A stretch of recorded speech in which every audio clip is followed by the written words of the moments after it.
Hello friends. आज के हम इस वीडियो में देखेंगे कि अगर हमें एक इन्वर्टर रेफ्रिजरेटर के पीसीबी और कंप्रेसर को चेक करना हो तो हम उसे कैसे चेक कर सकते हैं। बहुत आसान होता है, तो आइए देखते हैं हम इसे कैसे चेक कर सकते हैं। हर एक इन्वर्टर रेफ्रिजरेटर में 3 पीसीबी होते हैं। एक मेन पीसीबी होता है, एक डिस्प्ले पीसीबी होता है और एक पीसीबी जो है वो कंप्रेसर के लिए, जिसे आप इन्वर्टर पीसीबी भी कह सकते हैं। ये हमारा मेन पीसीबी है। ये जो वायर हैं मेन पीसीबी के हैं, 1, 2, 3, 4, 5। ये 5 वायर मेन पीसीबी के लिए हैं और ये जो जैक होता है वो 9 पिन का होता है।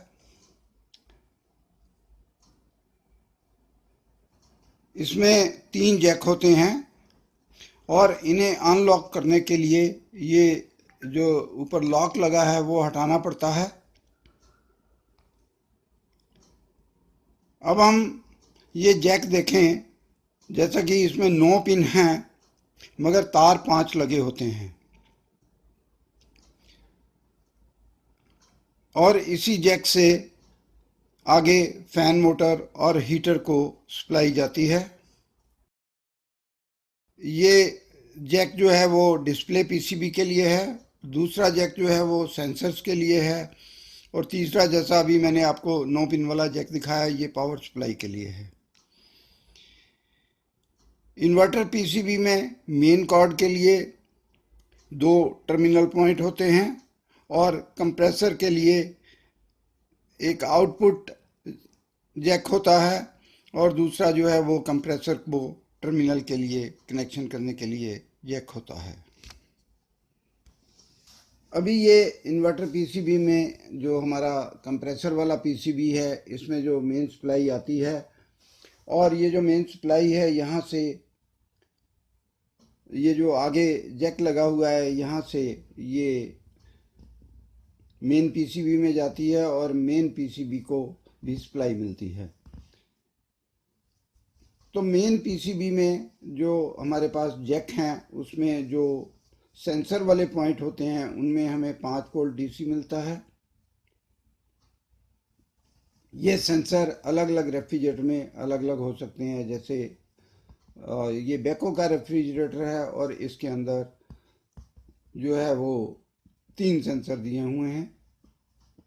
एक डीफ्रॉस्ट सेंसर है, एक रेफ्रिजरेटर के लिए सेंसर है और एक जो है वो फ्रीज़र के लिए सेंसर है।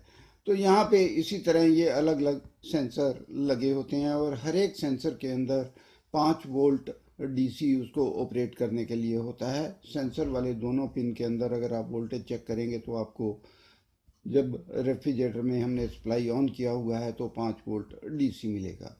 डिस्प्ले के पीसीबी के अंदर भी डिस्प्ले के लिए हमें 5 वोल्ट डीसी मिलता है और मेन सप्लाई के अंदर हमारे पास जो है वो लाइन वोल्टेज आती है। अब अगर हमें ये चेक करना हो तो ये जो हमारा इन्वर्टर पीसीबी है, इसके अंदर जो कनेक्टर होते हैं, कनेक्टर के ऊपर नंबर लिखे होते हैं। कईयों में CN लिखा होता है, कईयों में KN लिखा होता है। जैसे यहाँ पे ये CN02 लिखा है तो इसका मतलब ये 2 नंबर वाला कनेक्टर है। इसी तरह हर एक कनेक्टर का नंबर दिया होता है। अब मेन कॉर्ड से सप्लाई जो है वो इन्वर्टर पीसीबी में आ रही है और यहाँ ये जो सप्लाई आती है, यहाँ पे हम लाइन वोल्टेज चेक कर सकते हैं। लाइन के लिए यहाँ पे लाइन लिखा होता है और न्यूट्रल और लाइन के बीच में हमें लाइन वोल्टेज मिलता है।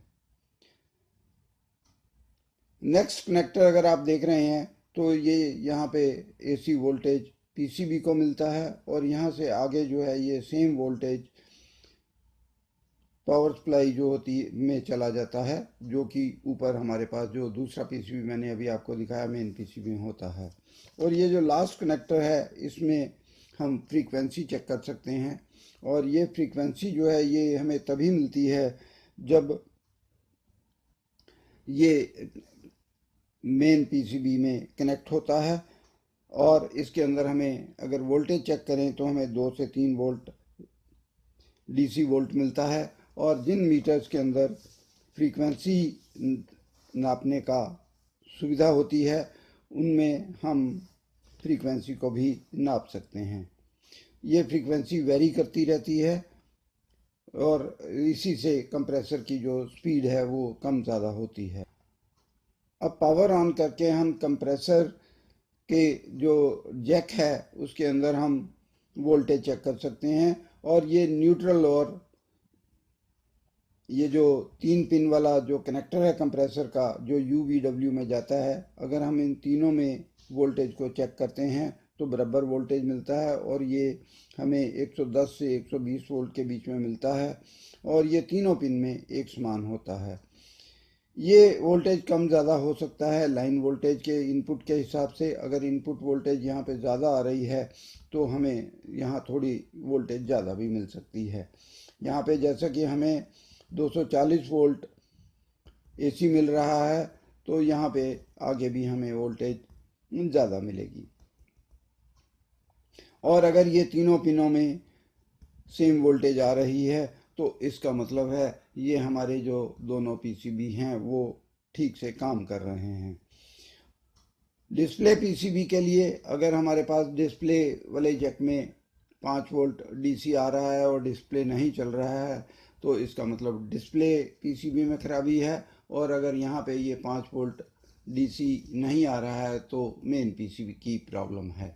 इसी तरह सेंसर्स के लिए भी हम हर एक सेंसर के बीच में 5 वोल्ट DC जो है वो आना चाहिए।